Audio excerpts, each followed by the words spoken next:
ভাই আমরা জুমার নামাজে যারা আগে চলে আসি মসজিদে তারা কি কাজ করি? অতএব আসার পর আমাদের কাজ হবে প্রথমে 2 রাকাত নামাজ পড়া, মসজিদে প্রবেশের নামাজ। মসজিদে প্রবেশের নামাজ এটা তো শুধু জুমার দিনের জন্য খাস নাকি সব সময়ের জন্য?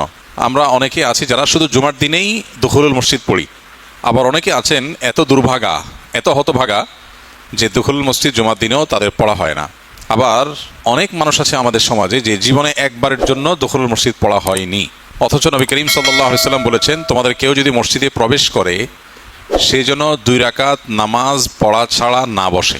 আপনি কোনো অফিসে গেলে, কোনো গুরুত্বপূর্ণ জায়গায় গেলে তাদের যেরকম কিছু প্রসিডিউর থাকে, তাদের যেরকম কিছু রুলস রেজলিউশন থাকে, নিয়ম কানুন থাকে, আল্লাহর ঘরে আসার, আল্লাহর দরবারে আসার আদব হলো, শিষ্টাচার হলো আল্লাহর ঘরে প্রবেশের পর নামাজ পড়া ছাড়া বসা উচিত না। ফোকাহে কেরাম অনেকে এটাকে ওয়াজিব বলেছেন, অনেকে এটাকে মুস্তাহাব আমল বলেছেন, কিন্তু নবী করিম সাল্লাল্লাহু আলাইহি ওয়াসাল্লামের হাদিসের নির্দেশনাটা একেবারেই পরিষ্কার। তিনি চাইতেন কেউ মসজিদে ঢোকার পর 2 রাকাত নামাজ পড়া ছাড়া যেন না বসে। তো এই জন্য ভাই শুধু জুমার দিনে না, যেই কোনো সময়, যেই কোনো মসজিদে, যে কোনো সময়, যে কোনো মসজিদে প্রবেশের পর আমাদের প্রথম কাজ হবে কি? সুন্দর করে 2 রাকাত নামাজ পড়া। এটা মসজিদের সম্মানার্থে, আল্লাহর ঘরে ঢুকেছি সেজন্য 2 রাকাত নামাজ পড়বো, এরপরে আমি বসবো ইনশাআল্লাহ। মক্কার মসজিদে হারামে যদি আল্লাহ কখনো যাওয়ার তৌফিক দেয়, আল্লাহ সবাইকে তৌফিক দান করুন। পৃথিবীতে যদি কোনো উপভোগ্য বিষয় থাকে যেটার সাথে কোনো কিছুর সাথে তুলনা চলে না, তো সেই জিনিসটার নাম হলো মক্কায় মসজিদে হারামে ইবাদতের স্বাদ, তৃপ্তি, অবর্ণনীয় তৃপ্তি। আল্লাহ তাআলা এই তৃপ্তি আমাদের সবাইকে জীবনে বারবার আস্বাদন করার তৌফিক দান করুন। তো মসজিদে হারামে যদি আমরা কখনো যাই, আল্লাহ তৌফিক দেয়, তাহলে সেখানে যাওয়ার পর 2 রাকাত নামাজ পড়ে দুখুলুল মসজিদ পড়া যাবে। আরেকটা অপশন হলো সেখানে যেয়ে যতবার যাবেন আপনি প্রবেশের পর তাহিয়াতুল মসজিদ 2 রাকাতের স্থানে নামাজের পরিবর্তে আপনি সরাসরি মসজিদে কাবা শরীফের তওয়াফ করবেন, বাইতুল্লাহর তওয়াফ করবেন। তওয়াফ 7 চক্কর তওয়াফ করলে সেটা ওই 2 রাকাত তাহিয়াতুল মসজিদের স্থলাভিষিক্ত হবে, মসজিদের সম্মানার্থে ওখানে সরাসরি তওয়াফ। আর যদি তওয়াফ করার সময় না থাকে তাহলে সেক্ষেত্রে 2 রাকাত নামাজ পড়ে বসবো আমরা। তাহলে মসজিদে আসার পর দুখুলুল মসজিদ পড়ার চেষ্টা করবো তো ইনশাআল্লাহ। আজকে মসজিদে আসার পরে 2 রাকাত নামাজ পড়া ছাড়া বসছেন কে কে? হাত তোলেন। আপনারা নামাজ পড়া ছাড়া বসছেন, বুঝে শুনে হাত তুলছেন তো? নামাজ পড়া ছাড়া বসছেন, মাশাআল্লাহ, হাত নামান। আমাদের এই সরল স্বীকারোক্তির কারণে আল্লাহ তাআলা আমাদেরকে সারা জীবন এটাকে আমল করার তৌফিক দান করুন। আজকে তাহলে নিয়ত করে নেব ইনশাআল্লাহ, আল্লাহর ঘরে প্রবেশের পর 2 রাকাত নামাজ পড়ে তারপরে বসবো ইনশাআল্লাহ। ঠিক আছে না? তাহলে জুমার দিনে মসজিদে আসার পর প্রথম কাজ 2 রাকাত নামাজ পড়া, এটা আমরা বুঝলাম, জানলাম ইনশাআল্লাহ। এরপরে আমাদের হাতে যদি সময় থাকে 10 মিনিট, 20 মিনিট, আধা ঘন্টা, 40 মিনিট, 1 ঘন্টা, তাহলে আমরা কি করব? বসে বসে যে আমলটা আমরা করি সেটা হলো বসে থাকি বোবার মতো, চুপচাপ বসে থাকি, ঘুম আসলে জিমাই। হ্যাঁ, জুমার দিন মসজিদে জিমানোর ফজিলত কি বলেন ভাই? মসজিদে জিমানোর ফজিলত আছে নিশ্চয়ই, নাহলে আমরা এত মানুষ জিমাই কেন? হ্যাঁ, মনে রাখবেন যে আমল করতে গেলে শয়তান নানা রকমের শয়তানি শুরু করে দেয়। বুঝতে হবে এটা অনেক ভ্যালুয়েবল আমল, বুঝতে হবে এটা অনেক মূল্যবান আমল। অন্য কোনো সময় এত জিমানি তো আসে না, জুমার দিন মসজিদে আসার পর এত জিমানি কেন আসে? অথচ মানুষ সাধারণত সারা সপ্তাহের সবচেয়ে সেরা ঘুমটা দেয়, মুসলমানদের সমাজে সারা সপ্তাহের সবচেয়ে সেরা ঘুমটা দেয় জুমার দিনকে ঘিরে। তাইলে আবার ঘুম আসবে কেন? অন্যদিন সকালে ঘুমাইতে পারি না আমরা, ক্লাস থাকে, অফিস থাকে, কাজকাম থাকে, কিন্তু জুমার দিন সবারই অলমোস্ট কাজকাম থাকে না। ফলে জুমার দিন সকালে যে সারা বছর ঘুমায় না সেও সকালে একটু ঘুমায়। তাহলে এই দিনে তো বরং ঝিমানি আরো কম আসার কথা, কিন্তু ঝিমুনি আপনি দেখবেন পরিমাণে আরো বেশি আসে। তাহলে বুঝতে হবে শয়তান এখানে অ্যাক্টিভ আছে।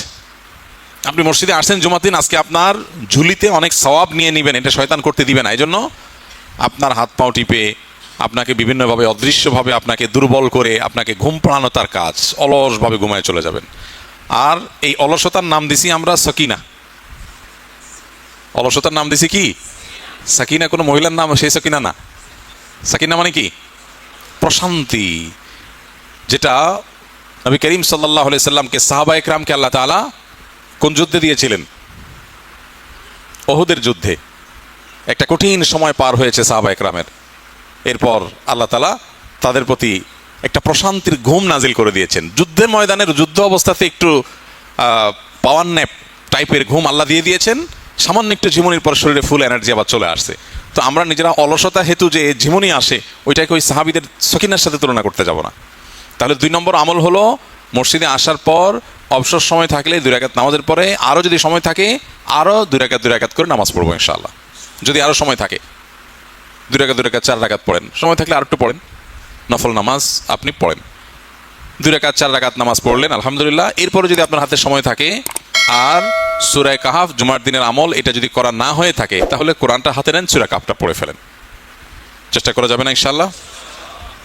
যে সমস্ত ভাইরা কোরআন তেলাওয়াত করতে পারেন না, তারা যদি হেডফোন থাকে মনোযোগ দিয়ে শুনতে পারেন, একদম মনোযোগ দিয়ে শুনলেন সূরা কাহাফটা। যদি পড়তে না পারেন আপনি, আর পড়তে পারলে অবশ্যই আপনি পড়বেন।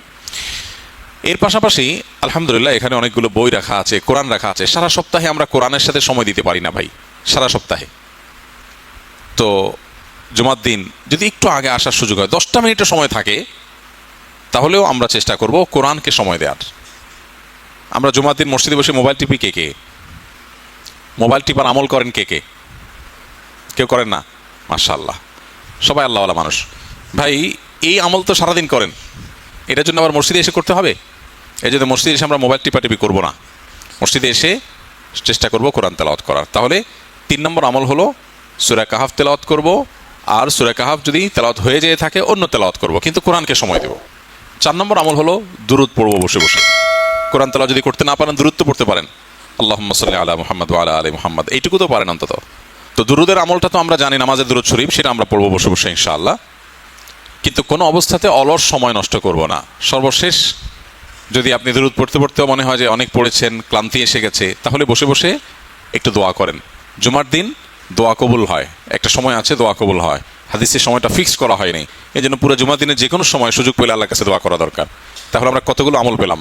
মসজিদে যারা জুমার দিন আগে আগে আসবো ইনশাআল্লাহ, নাম্বার 1 মসজিদে ঢুকে 2 রাকাত তাহিয়াতুল মসজিদ নামাজ পড়বো ইনশাআল্লাহ।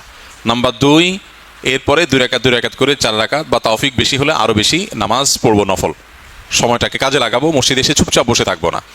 3 নম্বর আমল হলো মসজিদে আসার পর নামাজের পর কোরআনটা হাতে নিয়ে সূরা কাহাফ যদি তেলাওয়াত না হয়ে থাকে সূরা কাহাফটা পড়ে ফেলবো ইনশাআল্লাহ।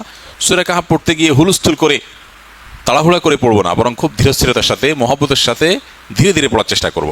অনেক আলেম তালেব ইলম আছেন সূরা কাহাফ প্রতি সপ্তাহে পড়েন, প্রত্যেক জুমার দিন পড়েন, কিন্তু পড়েন কি তুফান মিল মার্কা পড়া? না, এই পড়া না, পড়তে হবে খুবই মহব্বতের সাথে, খুব ধীরে ধীরে, কোয়ালিটির সাথে। যদি আপনি না পড়েন এই পড়ায় সওয়াব না হয়ে কোনো কোনো ক্ষেত্রে গুনাহও হতে পারে।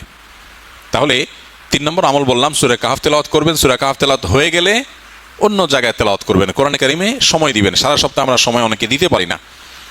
আর 4 নম্বর আমল হলো কোরআনও কিছুক্ষণ তেলাওয়াত করেছেন, ক্লান্তি চলে আসছে, এবার কোরআনটা রেখে দেন, আশেপাশে দিনী বই পুস্তক থাকলে সেগুলো পড়েন, আর না হলে দুরুদের আমল করেন, দুরুদ শরীফ পড়েন।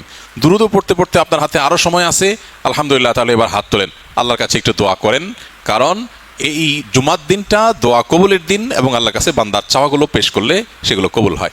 তাহলে জুমার দিনে আমরা যারা আগে আগে আসবো ইনশাআল্লাহ এই 4টি কাজ করব, মনে থাকবে তো ইনশাআল্লাহ? আল্লাহ আমাদেরকে আমলগুলো গুরুত্বের সাথে করার তৌফিক দান করুন।